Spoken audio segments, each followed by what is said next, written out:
کسی کو چھوٹا بڑا تمہیں کہنے کی ضرورت نہیں ہے، کسی کو نیچا سمجھنے کی ضرورت نہیں ہے۔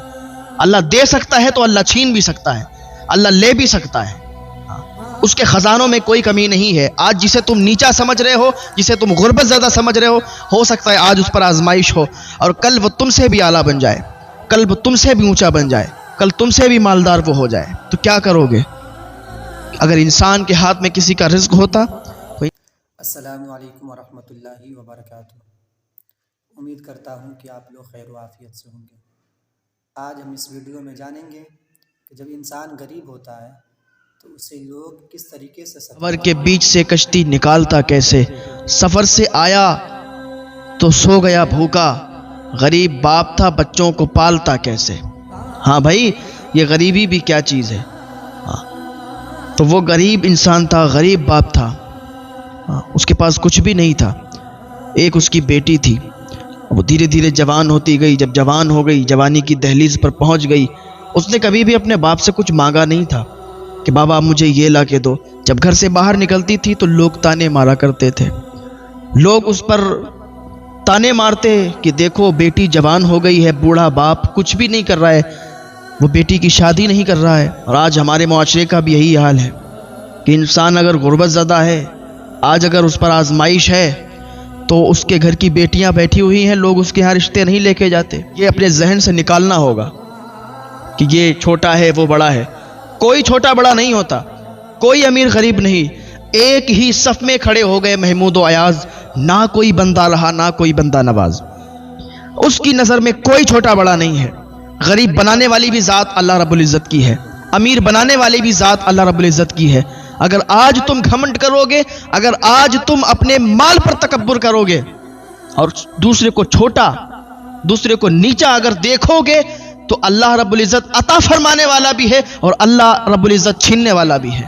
آج اگر تمہیں دولت مل گئی ہے تو اس پر اللہ کا چھوٹا بڑا تمہیں کہنے کی ضرورت نہیں ہے، کسی کو نیچا سمجھنے کی ضرورت نہیں ہے۔ اللہ دے سکتا ہے تو اللہ چھین بھی سکتا ہے، اللہ لے بھی سکتا ہے، اس کے خزانوں میں کوئی کمی نہیں ہے۔ آج جسے تم نیچا سمجھ رہے ہو، جسے تم غربت زیادہ سمجھ رہے ہو سکتا ہے آج اس پر آزمائش ہو، اور کل وہ تم سے بھی اعلیٰ بن جائے، کل وہ تم سے بھی اونچا بن جائے، کل تم سے بھی مالدار وہ ہو جائے، تو کیا کرو گے؟ اگر انسان کے ہاتھ میں کسی کا رزق ہوتا تو انسان دوسرے کو مالدار بننے ہی نہیں دیتا۔ اگر انسان کے ہاتھ میں رزق ہوتا تو دوسرے کو اپنے سے اوپر نکلنے ہی نہیں دیتا۔ لیکن رزق دینے والی ذات اللہ رب العزت کی ہے۔ یہ کائنات، یہ دنیا، یہ چرند پرند، شجر و حجر، یہ سب بنانے والی ذات اللہ رب العزت کی ہے۔ یہ نظام چلانے والی ذات اللہ رب العزت کی ہے۔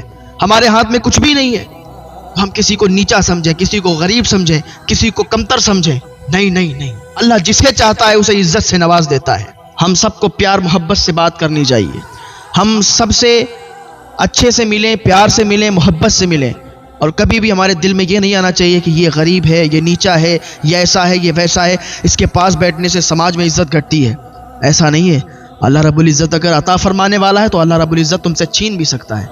اللہ کی دی ہوئی دولت پر تم شکر ادا کرو کہ آج اللہ تعالیٰ نے تمہیں دولت عطا فرمائی ہے، تمہیں مالدار بنایا ہے، تمہیں نعمتوں سے نوازا ہے۔ اس کی نعمتوں پر اللہ کا شکر ادا کرو، اس کی نعمتوں پر اس کا شکر ادا کرو کہ اللہ تعالیٰ نے آپ کو اتنا زیادہ عطا فرما دیا ہے۔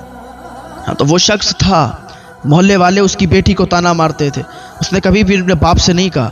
ایک دن جب وہ پریشان ہوئی تو آنسو نکلنے لگے، باپ نے دیکھ لیا، بیٹی کے پاس آیا، کہنے لگا بیٹا کیا بات ہے، آج تیرا انداز بدلا ہوا ہے، آج تو رو رہی ہے، تیری آنکھوں سے آنسو میں نے آج تک نہیں دیکھے، آج تیری آنکھوں سے آنسو نکل رہے۔ بیٹی نے بہت ہی ایموشنل انداز میں روتے ہوئے باپ سے کہا بابا میں نے آپ سے کبھی بھی کچھ نہیں مانگا ہے، کچھ بھی نہیں مانگا، لیکن لوگ تانا مارتے ہیں، محلے کے لوگ کہتے ہیں کہ غریبوں کی بیٹیاں ایسے ہی گھروں پر بیٹھی رہتی ہیں، ان سے کوئی شادی نہیں کرتا۔ بابا کیا ہم اتنے کمزور ہیں کہ آج ہمارا مذاق اڑایا جا رہا ہے، آج لوگ ہمارے اوپر برا بھلا کہہ رہے ہیں، ہمیں کمنٹ کر رہے ہیں، تانا مار رہے ہیں؟ بابا کیا غریبوں کا یہی حال ہوتا ہے؟ کیا غریبوں کی کوئی عزت نہیں ہوتی؟ کیا غریبوں کے اندر دل نہیں ہوتا؟ بابا میری وجہ سے آپ کو بھی پریشانیاں اٹھانی پڑتی ہیں، بابا میری وجہ سے آپ کو پریشان ہونا پڑتا ہے۔ میں نے دیکھا ہے آپ کو راتوں میں روتے ہوئے۔ ہم لوگ غریب ہیں لیکن ہمارے اندر بھی دل ہے۔ آپ راتوں میں روتے ہیں، میں نے آپ کو دیکھا ہے سسکیاں بھرتے ہوئے۔ بابا آپ کو سوچنے اور سمجھنے کی ضرورت نہیں ہے۔ بابا آپ کو زیادہ سوچنے کی ضرورت نہیں ہے۔ نہیں کرنی مجھے شادی، نہیں جینا اس سماج میں۔ بابا میں چاہتی ہوں کہ میں اس دنیا کو چھوڑ کر چلی جاؤں۔ اس کے باپ نے اسے جھنجلا کر کہا، بیٹی کیا بات ہے، صحیح ہے، طبیعت صحیح ہے تیری؟ ارے تیرا باپ غریب ہے تو کیا ہوا، لیکن تیرا باپ اتنا کمزور بھی نہیں ہے کہ اپنی بیٹی کو اپنے گھر سے رخصت نہ کر سکے، اپنی بیٹی کی خوشیاں پوری نہ کر سکے۔ باپ نے بڑے ارمانوں سے کہہ دیا، بیٹی کو تسلی دی اور گھر سے باہر نکل گیا۔ جب گھر سے باہر نکلا تو آنکھ میں آنسو آ گئے۔ یہی حال ہے ہمارے معاشرے کا۔ یہی ہے کہ ایک غریب باپ اپنے بچوں کو پالنے میں پوری زندگی اپنی برباد کر دیتا ہے، پوری زندگی اس کی برباد ہو جاتی ہے اپنے بچوں کو پالنے میں۔ اس کی چپلیں گھس جاتی ہیں، اس کے پیروں میں چھالے پڑ جاتے ہیں، اس کے ہاتھوں میں چھالے پڑ جاتے ہیں، اور وہ اپنی پوری زندگی اپنے بچوں میں نکال دیتا ہے۔ جب شادیوں کا ٹائم آتا ہے، جب شادیوں کا موسم آتا ہے، تو غریب باپ جب اپنی بیٹی کا رشتہ کہیں لگاتا ہے تو لڑکے والے جب ڈیمانڈ کرتے ہیں کہ مجھے تو گاڑی چاہیے، مجھے تو کار چاہیے، مجھے تو بنگلہ چاہیے، یہ چاہیے وہ چاہیے، تو اس غریب باپ کا جنازہ نکل جاتا ہے، اس کا کلیجہ منہ کو آتا ہے اور وہ اپنی غریبی پر روتا ہے، کاش میں یہ غریب نہ ہوتا تو آج میں اپنی بیٹی کی خوشیاں پوری کرتا۔ شرم کرو کہ تم ایک بیٹی کے باپ سے جہیز مانگ رہے ہو۔ اللہ تعالیٰ نے تمہارے بازو میں اتنی طاقت نہیں دی۔ ارے مان لیا کہ تم امیر نہیں ہو، مان لیا کہ تم مزدوری کر کے کماتے ہو، مزدوری کر کے کماتے کھاتے ہو، اپنا گھر چلاتے ہو، لیکن کیا نوبت آ گئی کہ تم ایک بیٹی کے باپ سے جہیز مانگ رہے ہو؟ اس نے اتنی مشکل سے اپنے بچوں کی پرورش کی، اتنی مشکل سے اس نے اپنے بچوں کو پالا، اپنی بیٹی کو پالا۔ آج جب یہ موسم آیا، آج جب یہ وقت آیا کہ وہ اپنی بیٹی کا نکاح کر دے، تو آج لڑکے والے الگ الگ ڈیمانڈیں کر رہے ہیں۔ آج کا ماحول بہت عجیب ہے۔ لڑکے کے باپ کی الگ ڈیمانڈیں ہوتی ہیں، لڑکے کی ماں کی الگ ڈیمانڈیں ہوتی ہیں، لڑکے کی بہنوں کی الگ ڈیمانڈیں ہوتی ہیں۔ بہنیں کہتی ہیں کہ مجھے پائلیں چاہیے، مجھے تو ٹپ چاہیے، مجھے تو جھمکے چاہیے، مجھے یہ چاہیے وہ چاہیے۔ لڑکے کا باپ کچھ کہتا ہے، ماں کچھ کہتی ہے۔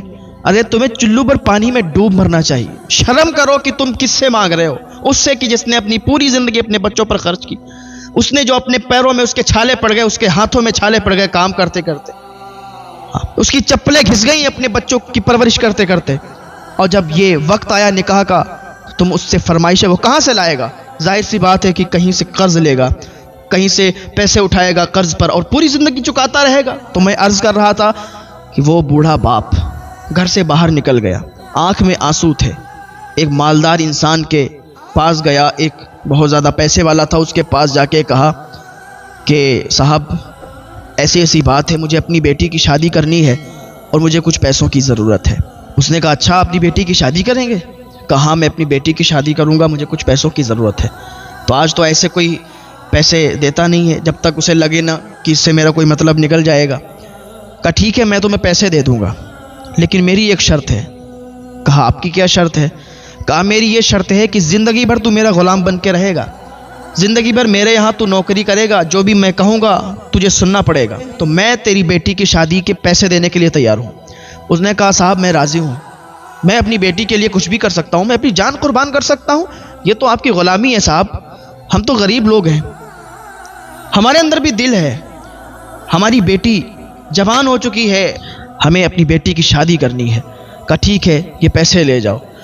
وہ بوڑھا باپ، وہ غریب باپ پیسے لے کے اور گھر کی طرف روانہ ہوا تو کیا دیکھتا ہے، جب گھر کے قریب پہنچا تو دیکھتا ہے کہ گھر کے ارد گرد، گھر کے آس پاس لوگوں کا ہجوم ہے، لوگوں کی بھیڑ لگی ہوئی ہے۔ وہ گھبرا گیا کہ میرے گھر کے دروازے پر لوگوں کی بھیڑ ہے۔ ایک دوسرے سے معلوم کیا کہ بھائی کیا بات ہے، آپ سب لوگ میرے گھر کے دروازے پہ کیوں کھڑے ہیں؟ تو کسی نے نہیں بتایا۔ جیسے غریب باپ گھر کے اندر گیا، دیکھا تو اس کی چیخ نکل گئی، کیونکہ اس کے گھر کے آنگن میں بیچوں بیچ میں کوئی اور نہیں بلکہ اسی کی بیٹی مری پڑی ہوئی تھی۔ اس کی بیٹی کا انتقال ہو چکا تھا۔ اس کی ماں اس کے سرہانے بیٹھ کر اور چیخ چیخ کے رو رہی تھی، اس کا سر چومتی اور روتی جاتی تھی کہ بیٹی تُو نے یہ کیا کیا، تو نے یہ کیا کیا؟ کیا اتنے کمزور تھے ہم کہ تیری آرزویں پوری نہیں کر سکتے تھے؟ ارے تو نے محلے والوں کے، گاؤں والوں کے، بستی والوں کے تانوں سے اپنی جان دے دی۔ اس کے بوڑھے باپ نے اس کے پاس جو مال لے کے گیا تھا، جو پیسے لے کے گئے تھے، ہاتھ سے گر گئے، بیٹی کے پیر پکڑے اور وہیں پر گر پڑا اور رونے لگا، کہنے لگا بیٹی تیرا باپ اتنا بھی کمزور نہیں تھا، دیکھ تیرے لیے پیسے لایا ہے، تیرے لیے، تیری شادی کے لیے یہ سب انتظام کر کے آیا ہوں میں۔ ارے زمانے والے تو ایسے ہی ہیں، صرف تانا مارتے ہیں، صرف تانا دیتے ہیں اور کچھ نہیں، ایک دوسرے پر بس کمنٹ کرتے ہیں، ایک دوسرے کو پریشان کرتے ہیں۔ بیٹی تو نے زمانے والوں کے تانوں سے اپنی جان دے دی۔ اس کا بوڑھا باپ روتا جا رہا تھا، اسے اچانک اٹیک پڑا اور وہ بھی اس دنیا کو چھوڑ کر چلا گیا۔ تو کیا یہ سماج میں گندگی نہیں ہے؟ کیا یہ سماج سے نکلنا نہیں چاہیے کہ یہ جہیز کی بیماری ختم ہونا چاہیے تاکہ بیٹیاں سکون کی سانس لے سکیں، تاکہ غریب کی بیٹی کی بھی ڈولی عزت کے ساتھ اٹھ سکے، تاکہ غریب کی بیٹی بھی عزت کے ساتھ رخصت ہو جائے۔ اگر یہ ویڈیو اچھی لگی ہو تو آپ ہمارے چینل کو سبسکرائب، لائک اور شیئر ضرور کریں۔